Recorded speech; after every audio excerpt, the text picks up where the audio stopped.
This episode is sponsored by Fizz in Linden. Fizz is our very favorite place to get sodas, coffees, smoothies, energy drinks, and snacks. Check out Fizz in Linden today for all of your drinky needs. Welcome back to Senior Sessions. My name's Courtney Clayson, and I have my co-host, Ocean Marshall, of course. And today we have Mr. Glenn. I almost said my first name, Mr. Glenn. And I was like, I don't know. Mr. Glenn. Okay, and today we have a Momojito? Yes. Is that what it's called? Yeah.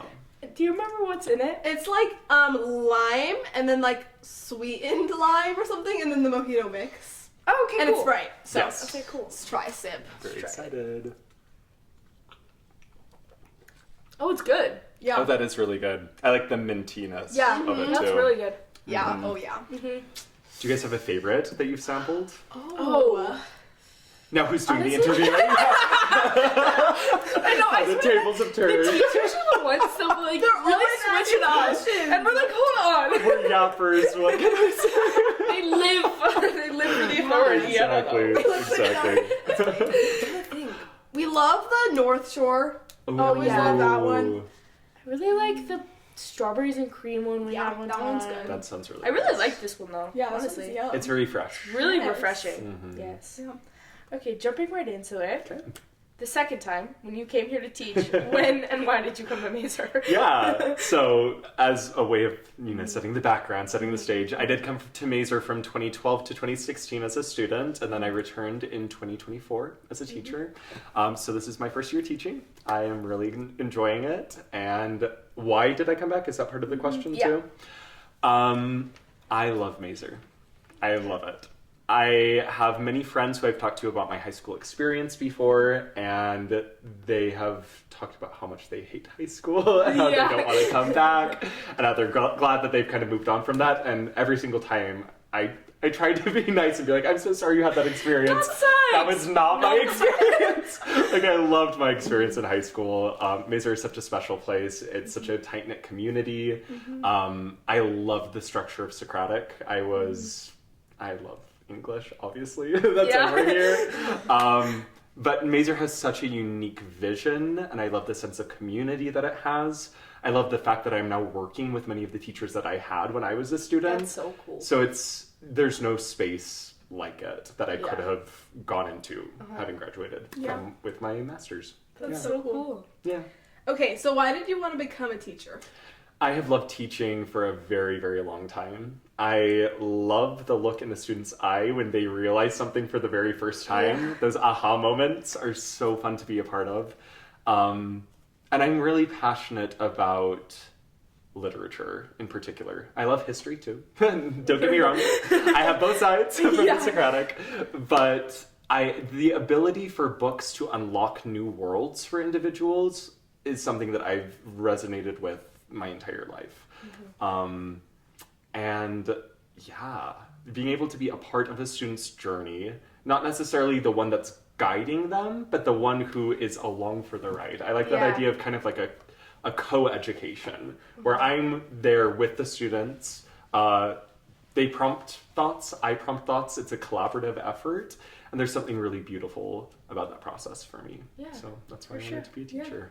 For sure. And I feel like that's like all what Socratic is about. It's just Yeah. like it Yeah. being like an experience for both the teacher and the student. So. 100%, which is another reason why I wanted to come to Maeser, is there's more opportunity for discussion. The students, I tell my friends all the time, like, I'll be chatting with some of my friends in LA, and they're like, your students sound better than the undergrads here at USC. Like, well, because they are. But Yes, that was by the way. no, there's like a proactivity that's, I don't want to say programmed into the students at Maeser, but that's That's like kind of fostered. freaky. It's Fostered, fostered yes. into the educational system to help them take advantage of their learning opportunities and really be the ones that are like driving that opportunity. Yeah. Which I love. For sure. Yeah. That's awesome. And where did you go to college? So I did my undergrad at BYU, and that Okay. has a very long title. I did interdisciplinary humanities with an emphasis in Chinese and international cinema studies. What? Which essentially Wait, break that down actually, because what is that? What is? Because I know what humanities are, but like, and I know what China is. In honor of today, we can say China. which they will have no context for, and you can edit that out. It's okay. But, what was it? Interdisciplinary humanities is essentially the college version of Socratic. So you're learning okay. about all of the arts. It includes theater, literature, movies, visual art, sculpture. What else am I missing? Like any art form is covered under interdisciplinary humanities, and it's looked at through the lens of what can these objects teach us about cultures in specific areas of time, and how does that help us gain a greater understanding of the tapestry that is humanity as a whole. That's so cool. So I loved cool. it. I loved my major so much. Yeah. And as part of that process, as you go along, the first 2 to 3 years, you're taking a variety of classes. There's not like a set class, like you have to take this class and this class and this class. You're able to cater it to your interests. And as I was doing that, I ended up TAing for a class called the Humanities of East Asia, which was super fun. I really loved it. It covered Korea, Japan, and China. And I had served an LDS mission Chinese speaking, so I already had that base. So that's why I decided to have an angle that was focused in some ways on Chinese culture. But then I also had a second emphasis, which also acted as 2 minors. So I graduated with like a major and 2 minors that were also incorporated into that.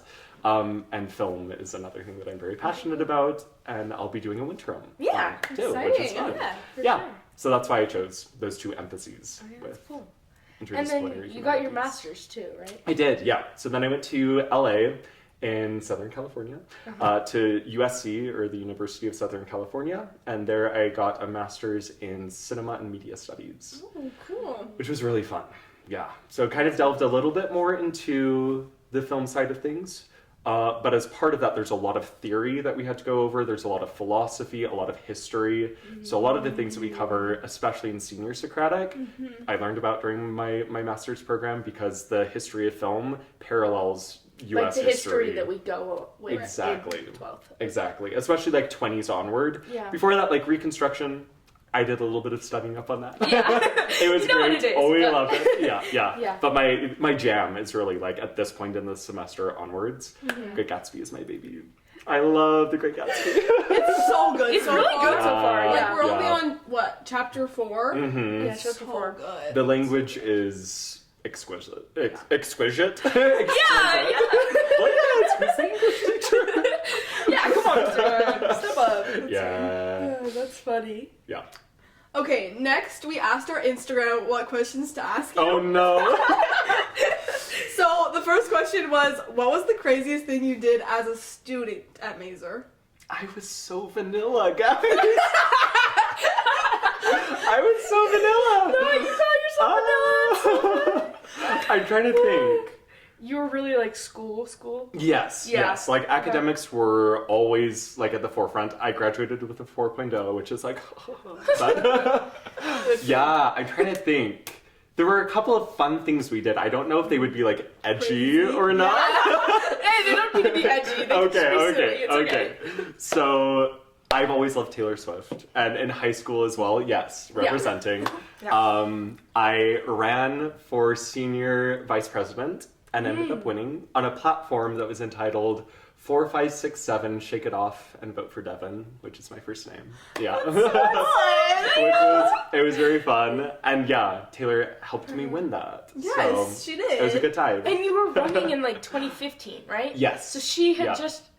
and she released 1989 in 2014, so like... Courtney knows was her really- Swift history. She does. Yeah. I just love looking at the timeline. Oh, it was fun. I carpooled to school every day with a group of my friends and would just blast 1989. That's so all the way cute! there. Yeah, super fun. I love so, that. yeah, that's like a fun story. And Yeah. then I was also a theater kid, which you Yeah. probably could tell. Yeah. But there were a few times when they let us have not overnight parties, but very late parties at Maeser, where we would shut off all of the lights except for the emergency lights, and they would like glow red, and then we'd play like Mafia and different like so scary games fun. in the entire school, which I was so wanna do fun. that. We should do Yeah. that in your class. It was Yeah, really we're fun. breaking it. And I'm not sure if I should say this or not, but like we were allowed on the roof a few times too by I want to go on the roof! by the drama teacher. Yeah, I don't even know if I could Wait, tell who you was how to your get back drama on. There was a lot of movement, as there has been, I think, There's been a lot of recently. movement recently, too, so I'm like... So Cam was actually our teacher for 2 years, Mr. Cahoon, and then he left, and then we got Miss Kelly, and then Miss Mackenzie, and then Miss Kelly, who they both only stayed for a year. Yeah. That's So crazy. those are my 2 stories. Yeah, okay. Yeah, thank Not you. super great, but No, it's good. it was fun. Okay, it's your turn. Okay. I'm here for the vibes.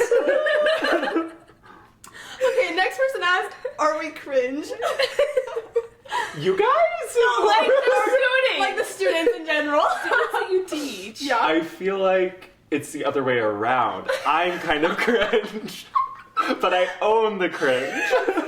Wait, how old are you actually? You guys can guess. Oh, wait. That's Okay, well, fine. let's see. You graduated in 2016. Correct. So you were 18 then. I think in that you said 1998. it like today or yesterday. That means he's in 26. English. 26. So I was Yeah. right on the line with my birthday. So yeah, I am 27. Yeah. Okay, so Yeah. you're not like even. You're I'm not, I'm not even old. you're not even 10 years older than us. No, that's crazy. Yeah. Yeah. Just barely like 9. Is that right? Yeah. Yeah. Not a math teacher. So Yeah. Well, me neither. above my It's pay okay. grade. But no, I really love it. The students are wonderful. I was a little tiny bit nervous to teach 8th grade because I had taught classes at USC for the undergrads before, which was awesome to like have taught at the collegiate level. And most of those students are 18, 19 because they're coming right out of high school. So I'm like, seniors, great. I already know how to teach freshmen in college. 8th graders, I was like, okay, I've had a few experiences teaching younger ages before. I actually lived in China for a little bit. Speaking of China,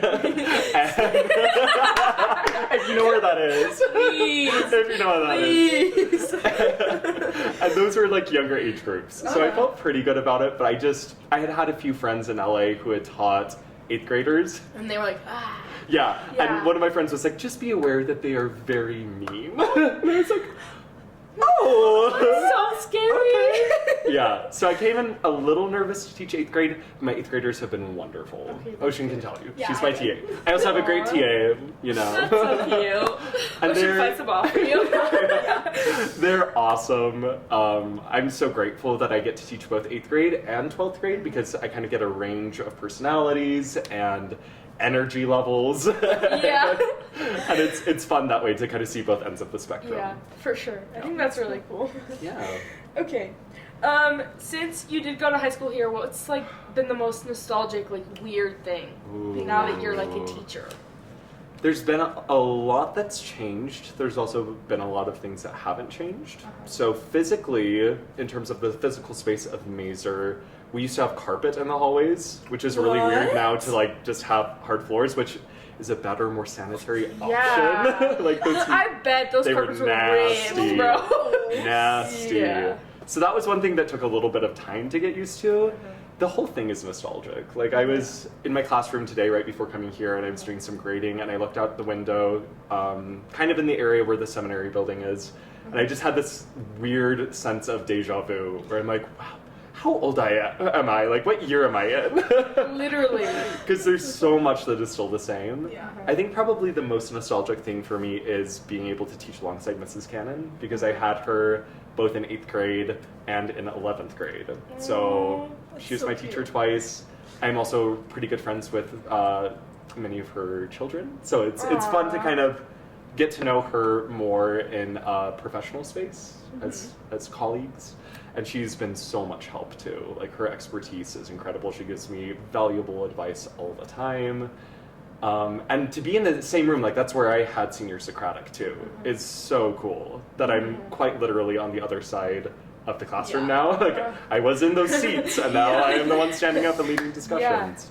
So yeah, a mix of all of those things I would say. That's so cool. That's Yeah. so weird. I know. I've loved it though. It's Yeah, been, yeah. It's been cool. For sure. Yeah. Okay, the next person asked, what celebrities have you met? Because you've met a couple of them. I have. So we want to know. Taylor Swift is on the wall in the Socratic room. Yeah, she is. She is. I love Taylor. She's great. We're on a first name basis. She's no longer Miss Swift.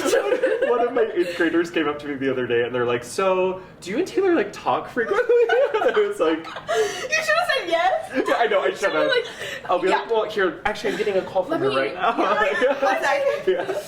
Yeah, it was funny. It was giving the same energy as that soundbite from Kris Jenner, who's like, why don't you just call Taylor Just up? call Taylor. What would happen? So yeah, Taylor's up there. She's probably my favorite celebrity that I've ever met. But I also got to meet Olivia Rodrigo, and she was so cool. super sweet. That's so cool. Very, very nice. Got to have a little conversation with her. She signed a version of Guts for me that was only available at certain stores. So I have like the only signed version of that I know of in the entire world, which is cool. Don't steal it from my house. You don't know where I live. Please. It's classified information. So that was cool. What else? I have gotten to meet Jennifer Coolidge, the actress, before, who I adore. I got to go to the Emmys, which is where I met her. That's so cool. And there were a so lot this of is people just like there. when you lived in LA, you were just going all the stuff. Yeah, a lot of people don't realize that if you live in LA and if you have a little bit of time, which as a student, my schedule allowed me to do a lot of cool things in the area. Plus, it had to do a lot with the research that I was completing in my master's Like degree film. anyway. Exactly. Yeah. Film and audience studies and fan studies. It was kind of all wrapped up in one package. So there are a few websites that you can apply to where you have to write a bio, you have to include a headshot, and then essentially you can apply to be a seat filler for these events. That's so cool. Which is awesome because you get to go for free. And Oh. yeah, completely Free free. Sometimes. they don't treat us super well. They're like, you get to meet celebrities. That's your There you go, payment. there you go. And we say, okay. And you go. And so. I go, exactly. And I go too. So. Exactly. Yeah. So So cool. it's fun. So if ever a celebrity needs to get up to like answer a phone call, go to the bathroom, or leave an event early, we're there to like fill in for them. So that it doesn't like look weird. So it doesn't look empty or weirdly spaced out when they have the larger camera shots. So yeah, I got to do that with the Emmys, I got to do that with the Grammys, that's where I met Taylor, and then I got to do that a few times with the People's Choice Awards, etc., etc. So I got to meet Shania Twain, I got to meet Katherine Hahn, who is really hot right now because of Agatha All Along. She was super nice, super, super nice. And who else? There are a few people that I've had like brief interactions with. Like I got to talk a little bit with Chris Olsen, the TikToker. Oh, yeah. I follow him and Yeah. never mind actually. Oh, We can keep going. what were you gonna say? What were you gonna No, say? he just like has that private account right now. Yeah, on yeah, TikTok. yeah. It's not Chris. Yeah. account. Are you on that? No. I am. No. Sorry. You're like, who's the real fan? Who's the real fan now? No, I'm just kidding. Yeah. Keep going. So got to meet him at one of those events. Gail, who was really big a few years ago, Oh, yeah. she opened for Taylor at some of her concerts. Okay, yeah. I met her twice. I got to meet her at the People's Choice, and we talked for a while because I had my cardigan on, my original cardigan. Oh, look at you. Yeah, exactly. And she's like, I love Taylor. Do you love Taylor? Are you going to her concert? I was like, yeah, I am. She's like, do you have any suggestions of things you want me to sing? And anyway, that's super cute. nice. That's so cool. And then when I was at the Grammys, she actually came up to me and was like, hey, how are you? It's been so long. And gave me a hug. gosh. So we got to talk a little bit there too. That's so cute. It was amazing. Adele bumped into me and said, sorry, babes. I was like, The way that I would fall to the floor. The way that I would say, yeah. use me as a floor mat. Exactly, Adele, and like you please. can bump into me all you want to know. That's okay. That's okay. You can lean on me. Yeah. So that was awesome. Lizzo was there too. SZA was at a table Oh, just I like love SZA. right adjacent from us. Cool. Yeah, a few people. I think those are the major ones.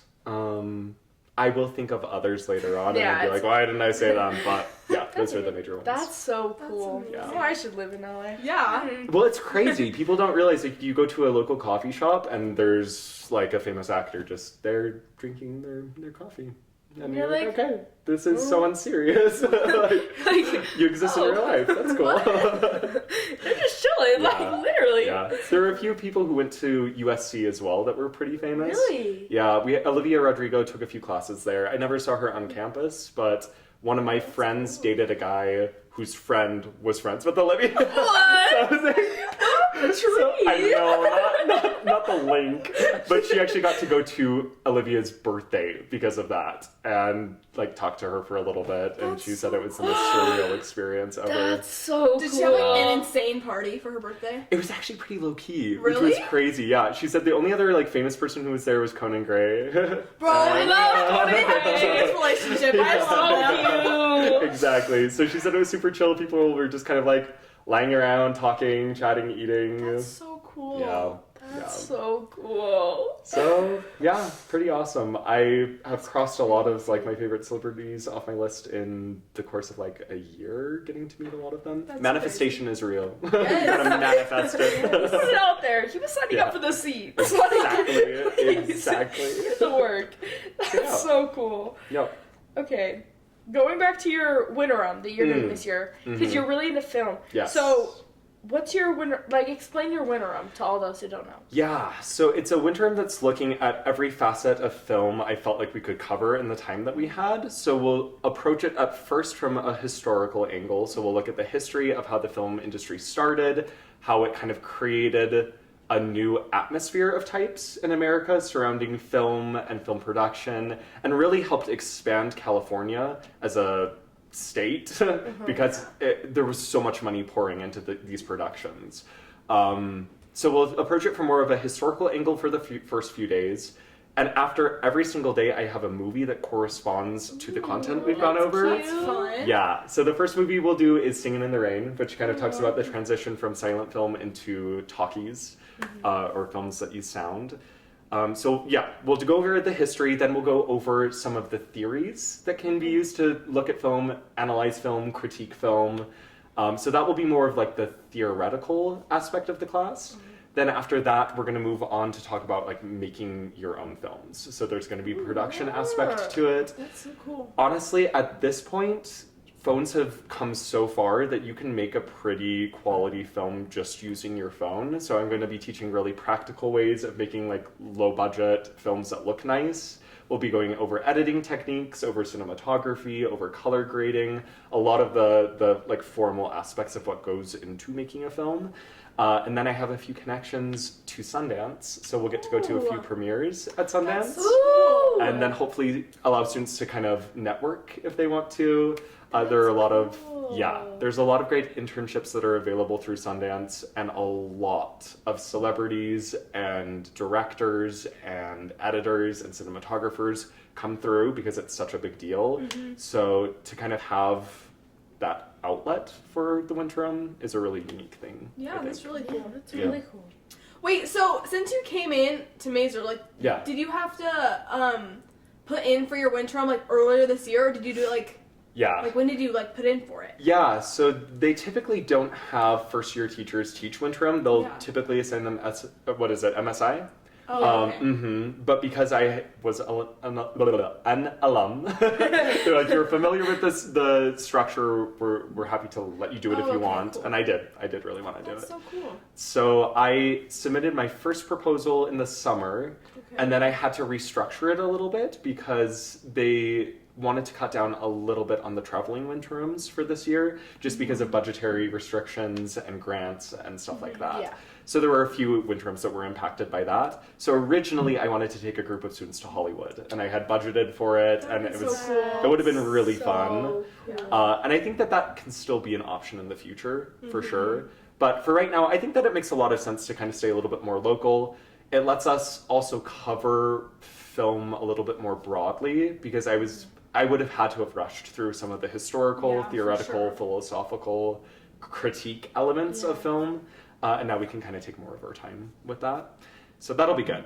But yeah, I guess the answer to that is first proposal was in the summer. Second proposal was like 2 months ago or 2.5 months ago. Wow, that's crazy. And now here we are. Yeah. That's so cool. Yeah. Okay. And at least you get like this Sundance thing too. Yeah. Absolutely. That's like a really cool thing. Absolutely. And we'll also be going to, like, I used to work at the International Cinema that is at BYU on campus. I worked there for about a year when I was a senior, and so I also have connections to them Yeah. that way. Yeah. Your connections go everywhere. I try. So we'll be going and seeing a film in their theater there that's for so one of cool. our little mini field trips. We'll also be going to the BYU motion picture studio that they have in Provo that not a lot of people know about. And then the premieres at Sundance. So we will have field trips. They just won't be quite as extensive.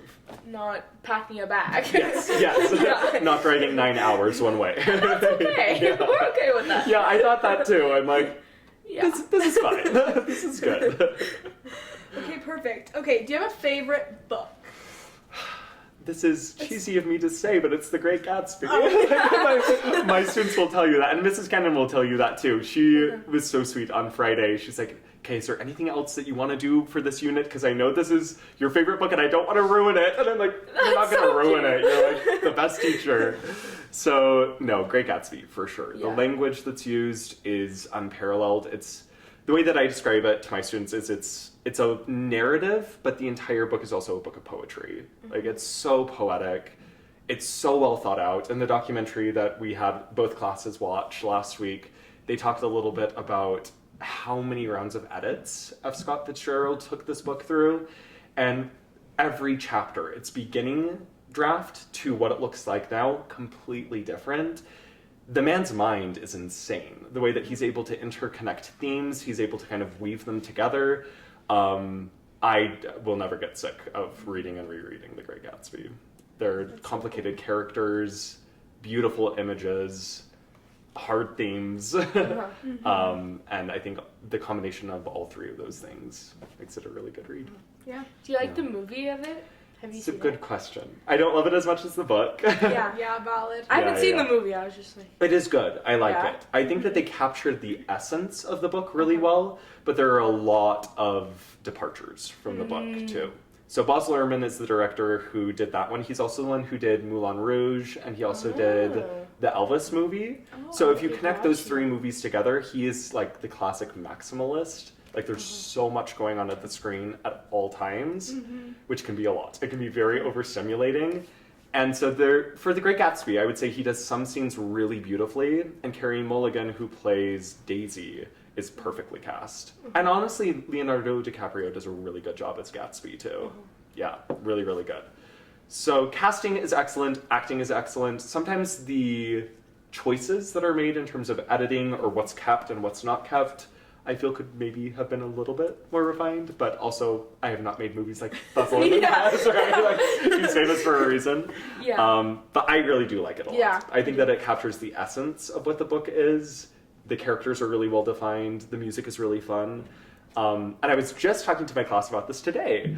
The book plays with pacing in such interesting ways. There's an elasticity to time in the book where some scenes feel like they're going super quickly and other scenes feel like they're really long and drawn out. Sure. And the film does that really well too. Oh, that's cool. Particularly because Baz Luhrmann doesn't allow the camera to stand still for too long. So you as the viewer feel like you're being whipped around in this crazy atmosphere, world, yeah. which is what it's all about, right? The Great Gatsby is all about distraction, going on to the next thing, never stopping for long enough to realize that your life is like kind of empty and that you maybe need to rethink some of your life decisions, your life choices. And I think that Baz Luhrmann does a really great job of communicating that through the cinematography. That's So, cool. Yeah, that's really That's cool. a long answer to your You know, short question. Because I was like, I feel like I need to watch it, but I'm like, what if it is just a terrible movie? No, it's Anyways, good. It's so good. I'm like, that's good. We'll Yeah. be editing one scene when we show Yeah. it in class. Oh, we are watching it in class? Yes. Yeah. didn't know that. We'll watch it at the end of the term. That's cool. Or not term, the unit. But yeah, there's one scene that we will skip over. And everything else is fine. Yeah. Yeah. Cool. Yeah. Okay. You like Taylor Swift? I do. We like Taylor Swift. Yeah. Good. Do you have like a favorite era or a favorite song? Well, I was just listening to Guilty as Sin on my way here. That's Good a one. I great really, song. really love it. That's a great song. Overall, okay, I have to have two answers for this Valid. because I feel like with eras, there are aesthetics and then there are the songs themselves. Yeah. Right. So for aesthetics, I really love Lover. Lover is kind of my girl. But in terms of songs, I love Folklore. Folklore is. I love folklore. The English teacher in me, the writing is so good. So good. And people don't talk about the lakes enough. No, literally. It's so good. Oh yeah, God. especially the Long Pond studio sessions. Yes. They're so good. So good. I just bought the CD for that. Yeah. It's so yeah. good for my Really? car. Yeah. Perfect. It's amazing. So probably those two. I also like a lot of the songs off of Lover. I love Death by a Thousand Cuts. Yeah. I Forgot That You Existed. yeah.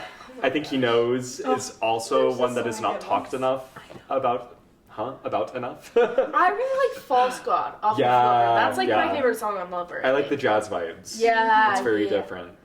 But honestly, I love every era for different reasons. Reputation is also iconic. Yes. We're all waiting for it. I know. Come on, Taylor. If you're listening, Taylor.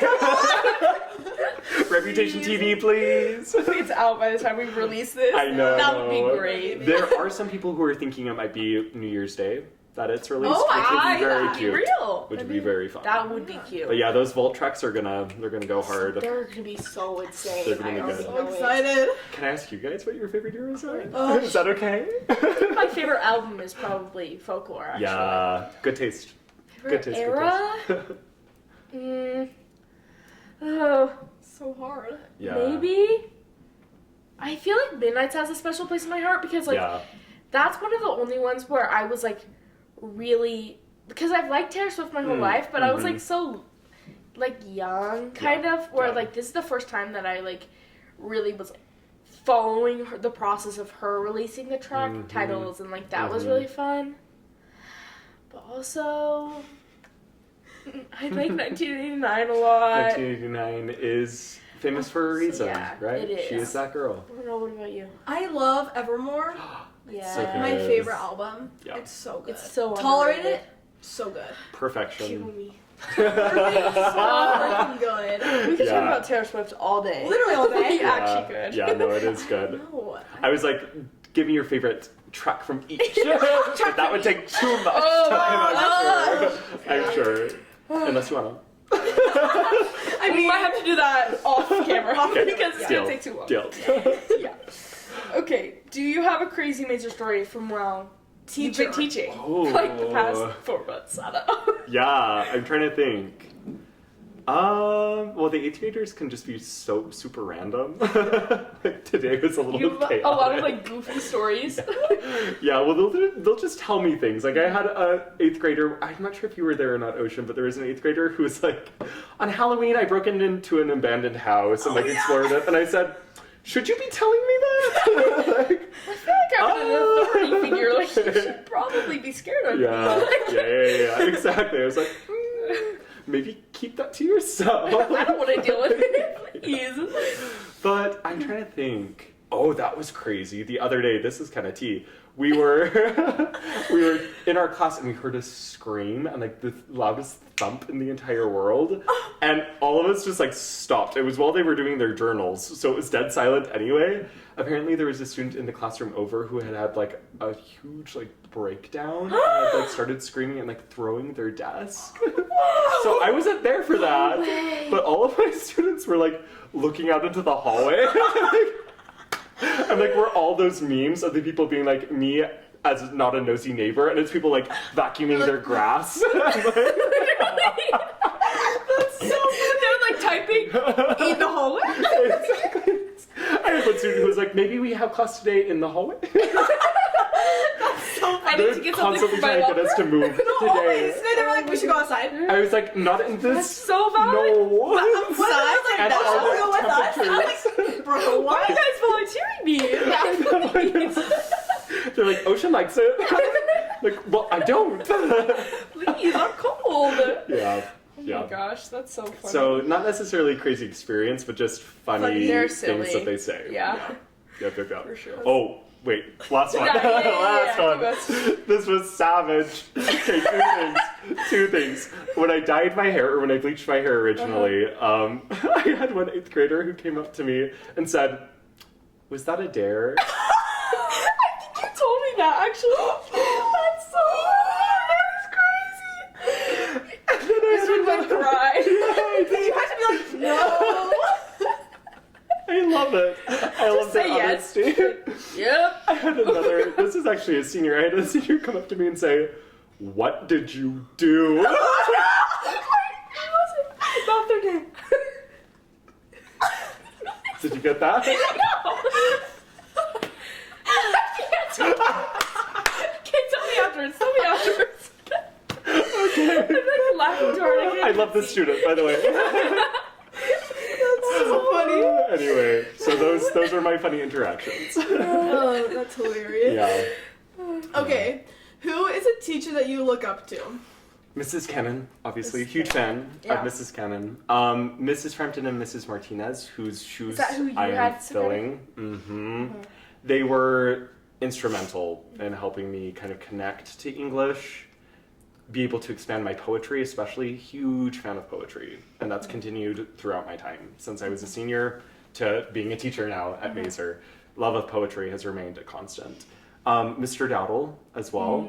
I would say one of my biggest aha moments as a student was while we were reading Paradise Lost.